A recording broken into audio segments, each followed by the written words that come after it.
Not bad, eh? Not bad. Not bad at all.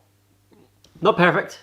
I could have put the holes a little bit further forward, maybe 5mm forward for the body posts. That would have shifted the shell back 5mm, and you can see the arches aren't quite central to it. If I could just move the shell back 5mm, it would fill the arches better, just a little bit better. I did consider trimming the arch on this side, trimming it a little bit, but I could make a mess of that, and the arches are already too big, so I don't really. I'll maybe just leave it. We'll see. Maybe just leave it. It looks fine. It's not terrible, but it's just something I can notice. But the rest of it I'm quite pleased with, really. Quite pleased with. Mazda RX-7. I've gone for a slightly different aesthetic with this body shell. Normally if I do a body shell I do a sort of almost like a European professional GT3 race team type look with the stickers, the sponsors. With this I went for a, because it's obviously a Japanese car, I went for a sort of Japanese racer / drifter type aesthetic with the decals. I think I've pulled that off. I think I have. I think it looks pretty good. It suits it quite well. You can see here, well, for a start, these are huge, these body posts. I'm not going to trim them. One, because it's not my car, it's not for me, and so who am I to trim the body posts?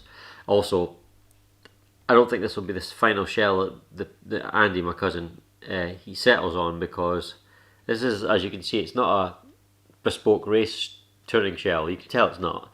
For a start, it's based off a real car, and race shells are often loosely based on a real car, but then all modified. They've got angles and vents and everything to try and create downforce. They've also got these enormous downforce creating back wings. This one's just more, I mean, it will create a little bit, but it won't be very much. This is not a bespoke race shell, so I don't know what shell he's going to end up with. It might need it slightly higher, but it's not mine, so I won't cut it. Look good though. I think it looks good. I like the HPI Racing sticker in the front.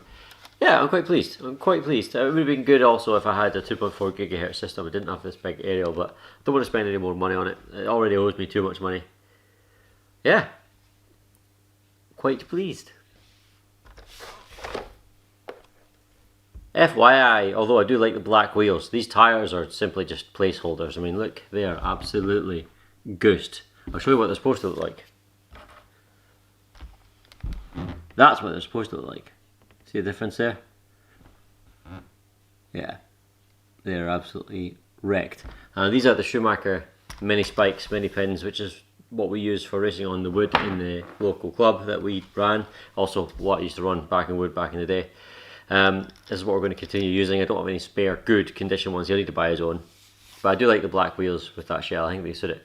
The first video I did on this car, I did say to everybody that I wasn't going to use the old pink Demon motor. So what I've done is I've used the old pink Demon motor. Okay, I'll explain. Matthew donated this e-tronics sport tuned 27 turn modified motor, because you can modify the timing.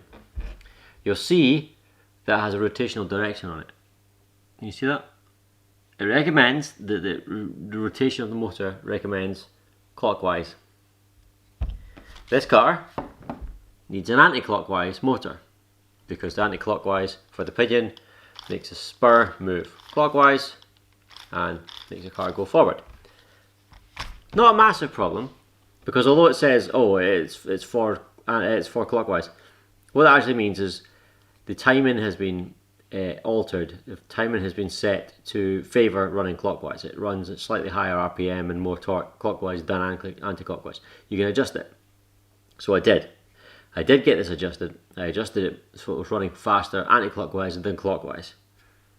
And quite high RPM. I'll try and say that again. Quite high RPM at that as well. Put it in the car. Just wasn't going right. It didn't have that explosive acceleration it needed. It was more progressive. It just sort of building up rather than that bang explosive power you get from one of these motors. Didn't seem right, so I took it back out of the car, altered the timing. It's just doesn't have that boom, that explosive power it needed, and it was getting bloody hot really quickly. I couldn't get the motor to run happy. And then I was adjusting it, slacking off the bolts, doing it, and eventually the bolts, because the bolts were cheap crap, they rounded off, and I thought, it's too much hassle. It just isn't going to run right. It was a bit rough as well. So I just put it back to the way it was for clockwise running. It wasn't going to run right. So I needed a motor. I went on eBay, had a look at these, because like the sort of thing that used to be like Trinity motors back in the day, where they were the bee's knees, they were the very best. Nowadays you can get cheap eBay stuff with the same sort of spec. So I was looking at it, and there's these motors talking about, copper, diamond true to copper, hand wound and everything, which is the sort of buzzword you used to get from Trinity stuff. And then you're like, it said, it's going to have high torque and high RPM. It sounded great. And then but the RPM rating was just over 18,000 or something. That's pitiful. Pitiful. I mean, a really well sorted Trinity Revenge of the Monster Pro could just about crack 30,000 RPM, so it was pitiful. So I was like, well, I'm kind of stuck here. I had a glance at the Pink Demon. The brushes were knackered. Here are the brushes here, like, I'll show you. There's a motor brush, right? There's a motor brush. And as it wears away, these get shorter because they wear away, okay? The brushes on the Pink Demon were about half that length.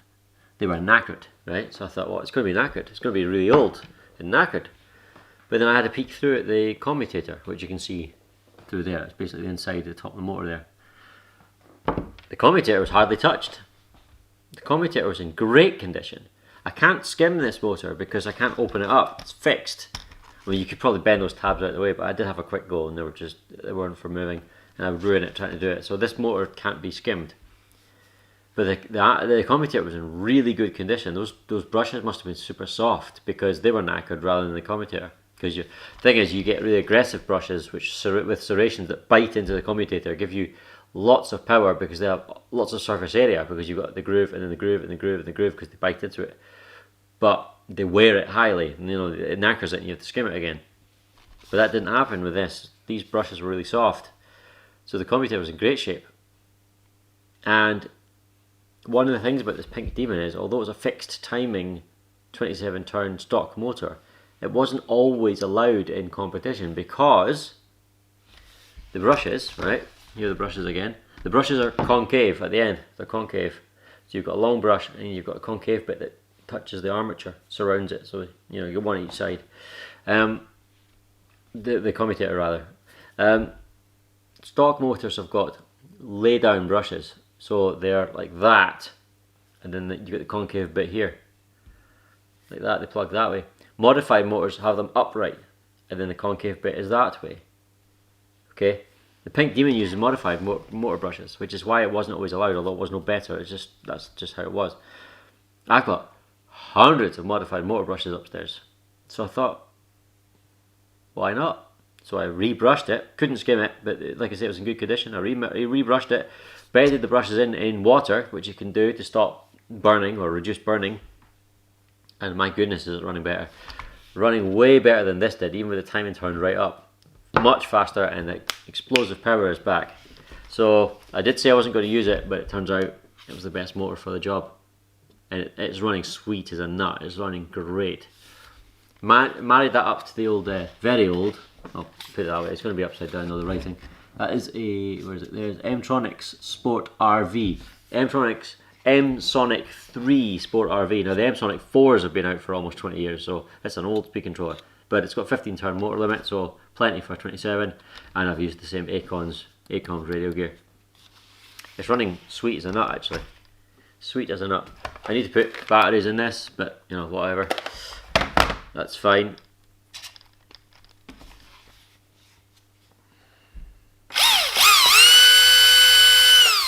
Oh, sweet as a nut. Lovely. Lovely, lovely, lovely. No, it's really, really good. Really good. I'm dead chuffed with it. I'm really pleased with how it's going.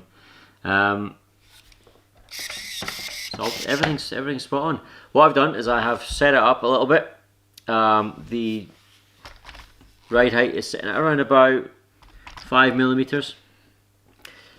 I've done slight toe in at the front, around about maybe 1.5 degrees toe in, maybe 2 degrees at the most, toe in at the front. 1 degree negative camber at the front, 1.5 degrees negative camber at the back, and I think it's going to be pretty good, pretty good. Obviously time will tell when we run it. Lack of springs is going to be an issue. With my Lossy I've got loads of springs, loads of different damping rates to try and you know, get the handling dialed in. I don't have any spare springs for this. I have spare springs upstairs for different cars, but you know, I don't have any HPI Pro 3 springs. But hopefully that won't be an issue. We'll try and get it dialed in as is. It's got a nice soft setup. I've done 25 weight oil all round because the springs are really soft. That's going to give it plenty of lean, generate loads and loads of grip, because you load up the outside. Sorry, I'll try that again. Yeah, for instance, if I'm taking a hard right, say I take a hard right, the car will lean left because it's turning. It'll lean out and it'll load up the outside left wheels. And the more it loads them up, the more grip it generates. So a little bit of lean, generate that grip. And obviously, once new tyres are on, like that, that'll change the profile a little bit. I'll probably need to double check, or Andy will, whoever owns it will have to check the cambers and everything again to make sure it's all spot on. But yeah, it's ready to go. Ready to go. You could run it with these tyres for a couple of meetings. You'll be okay. It won't be great, but it'll be okay. Oh, it's so sweet though. It's so sweet. In fact, I'll show you how sweet it is.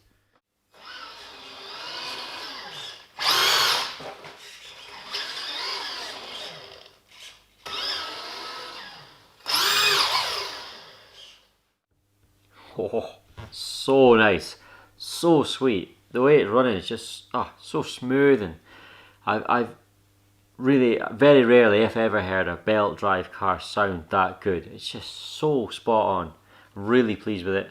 I really hope Andy, or whoever gets it, Andy's not even answering his phone, it's for Andy, but you know, if he doesn't answer his phone, someone else will get it.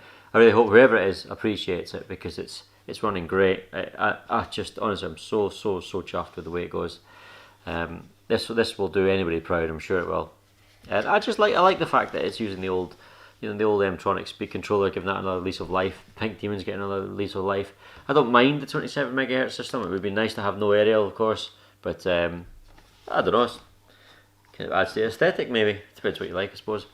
No, it's good. It's all round. It's a good car now. It looks great. It goes great. It sounds wonderful. It's so smooth, and yeah, dead pleased with it.